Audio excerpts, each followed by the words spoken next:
Iranians are being encouraged to capture the missing American officer alive. God willing, we'll find him, they say. And with high cash rewards if they manage, the race is on. More than 24 hours after the jet came down, the mission to find the American continues in Khuzestan province in the southwest of the country, bordering Iraq and the Persian Gulf. For the US, they say it's a search and rescue in this area. For Iran, it's a hunt here in the neighboring province. Friday afternoon, news broke Iran had shot down a two-seater US F-15 fighter jet. The parts paraded on state TV. The pilot ejected and was rescued, but the weapons systems officer in seat 2, no one knows. 2 Black Hawk helicopters swept in to search. They were hit too by Iranian fire and left.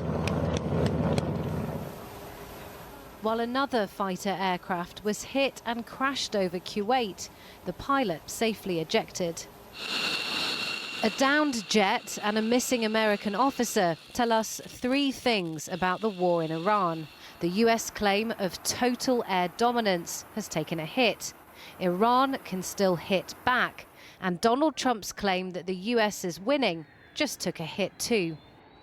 A missing officer inside enemy territory is as sensitive as it gets. If Iran captures the American, there are fears he becomes a really powerful bargaining chip. And it won't help Trump's war effort at home, given days ago he said this about Iran. They have no anti-aircraft equipment. Their radar is 100% annihilated. We are unstoppable as a military force. Today, Iran's top joint military command said they'd used a new air defense system to take down the jet. The enemy should know that we rely on new air defense systems built by the young, knowledgeable and proud people of this country, unveiling them one after another in the field. We will certainly achieve full control of our country's skies. While yesterday, a gleeful post from the Speaker of Iran's parliament said this brilliant no-strategy war they started has now been downgraded from regime change to, hey, can anyone find our pilots, please? This is the first US warplane the country has shot down in the conflict. Trump has said the situation will not affect negotiations with Iran. But like so much in this 5-week war, events can quickly overtake the rhetoric. Well, Donald Trump has warned that time is running out for Iran to reopen the Strait of Hormuz, declaring all hell would rain down on them. But despite US claims, as you heard there, that Iran's missile capability has been destroyed, the Iranians launched another ballistic missile attack on central Israel, injuring at least 6 people and damaging homes. Harry Fawcett is in Tel Aviv, where anti-war protesters are gathering tonight, and sent us this update a short time ago. Well, we're here in central Tel Aviv, where many hundreds of people gathered for an anti-war protest, despite the fact they were told by police that they would have a maximum of 150 because of security concerns amid the continuing bombing from Iran. Protesters saying that was a pretext. There have been big gatherings at malls, on beaches throughout the day. The police continuing to clear the square at the moment. Less confrontational, less violence than we've seen in a couple of previous protests, but as you can see, they are still making sure that people get clear. The war itself continues. There have been 6 people injured in cluster munition bombings in central Israel. 1 Israeli soldier confirmed dead in Lebanon. Also confirmation that munitions landed near the defense headquarters here in Tel Aviv. But of course, all eyes remain on the war in Iran and where that goes next. More black smoke over Iran today, a signal perhaps of still further escalation. Israel striking a huge petrochemical compound in the southwest of the country, and from the US president who'd threatened to bomb it back to the Stone Age, a renewed ultimatum. Remember when I gave Iran 10 days to make a deal or open up the Hormuz Strait? Time is running out, 48 hours before all hell will rain down on them. Glory be to God. Iran's nuclear reactor at Bushehr also under fire, Iran says, for the 4th time. A perimeter wall struck, one person killed. Russia's atomic energy company saying 198 people had been evacuated from the site. From the wreckage of a Tehran university, condemnation of the US and Israel. They belong to the Stone Age for attacking institutions of science. A civilized country, a civilized government never targets institutions of knowledge. Concern that Iran could, in response, intensify its attacks on regional infrastructure, dealing more damage to the global economy. Iran struck an international oil depot in southern Iraq today, even as its foreign minister said it was still open to talks. What we care about are the terms, he said. Tehran continuing to emphasize its key bargaining chip, its hold over the Strait of Hormuz, striking what it called an Israeli-linked vessel while allowing through ships bound for Iran. This is a huge achievement for Iran. That gives them control that they can use as leverage to get what they want. This is what they believe, but I think it's a mistake. It's internationalizing the world. A huge coalition is being built against Iran, which it does not have the diplomatic wherewithal to withstand it. And ultimately, it's going to cost Iran. Israel's military releasing these images of what it said was the destruction of an Iranian mobile ballistic missile launcher. But US intelligence, according to CNN reporting, assesses Iran still retains half its missiles and attack drones.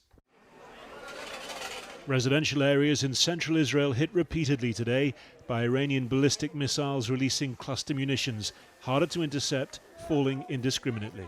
There was a hole in the roof and on the second floor. Miraculously, he came out unscratched because he listened to the Home Front Command instructions. He was in a safe place. Israel still striking southern Lebanon. This the aftermath of the latest attacks on the coastal city of Tyre, as Israeli troops cement what they call their security zone in the south of the country. But if there's to be a new phase of this war, it's likely to be here in Iran. New images of the US strike on a bridge on Thursday from the vantage of nearby picnickers. Donald Trump warning then, as now, of much more to follow. Well, I've been speaking to Behnam Ben Taleblu, who is the Senior Director of the Iran Program and Senior Fellow at the Foundation of Defense of Democracies. I asked him what the shooting down of the jet and the possibility of another being shot down tells us about where this war is at. Well, more than a month into the conflict, it does show that the Islamic Republic of Iran does at least still possess some sort of residual air defense capability. The question is how much capacity, how much of that air defense threat exists, where is it, and what does it look like? Are these foreign-provided surface-to-air missiles? Are these Iranian copies of those that they've moved into underground bunkers alongside their mobile ballistic missiles, for example? And then third, if not, are these man pads? Are these shoulder-fired? And we've seen the ability of smaller, cheaper systems to get the best of larger, more expensive systems many times in the history of the Middle East. But this factor would have been brought about by those U.S. jets flying lower than ever before. Iran says it's used a new air defense system to target these aircraft. What do you make of that? It's unclear for now. I mean, the Islamic Republic certainly likes hyperbole. It would certainly be keen to engage in more hyperbole amid an ongoing conflict for deterrence purposes.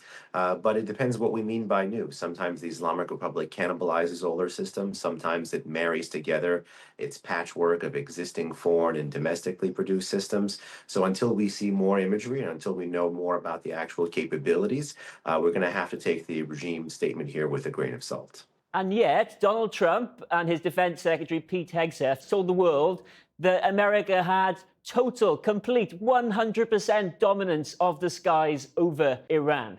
You can disable air defenses to enable major military operations without having to destroy every single unit. Ultimately, though, I think it's not one approach. It's a cocktail approach. Just after all, there is a difference between air superiority and air supremacy, and there's a difference between the Islamic Republic occasionally being able to fire off surface-to-air missiles or man pads, as well as having a fully functioning integrated air and missile defense network. How do you think this incident affects what America does next? Because let's not forget, and it's easy to forget, but there was supposed to be a deadline of April the 6th for Iran to open the Strait of Hormuz, or Donald Trump was going to bomb them to oblivion or something.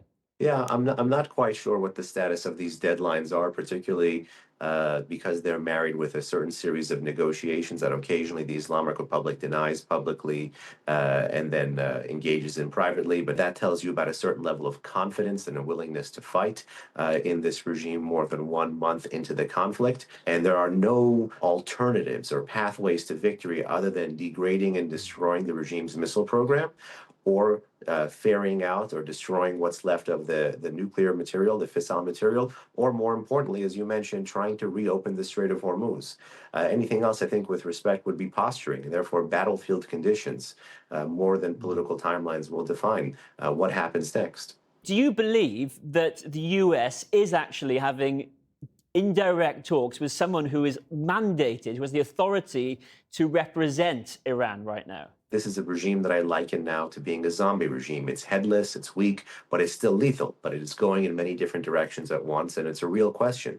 If America does direct or indirect negotiations, what is the guarantee that the Islamic Republic in a post conflict scenario could even deliver factionally or bureaucratically with all the various component parts of the Islamic Republic be able to agree to that which is passed in direct or indirect negotiations? Those are all things everybody is going to be learning and watching in real time. And finally, what do you make of the prospect of the possibility of American troops entering on the ground at this point? If we look at the changing U.S. force posture in the region, the president traditionally does not simply bring assets into the region to let them sit there. So, in the minds of some American watchers, it's more a matter of when rather than if there's some sort of a smaller raid or a special operations mission, other than a special operations mission or a search and rescue mission, I should say, to find the downed pilot.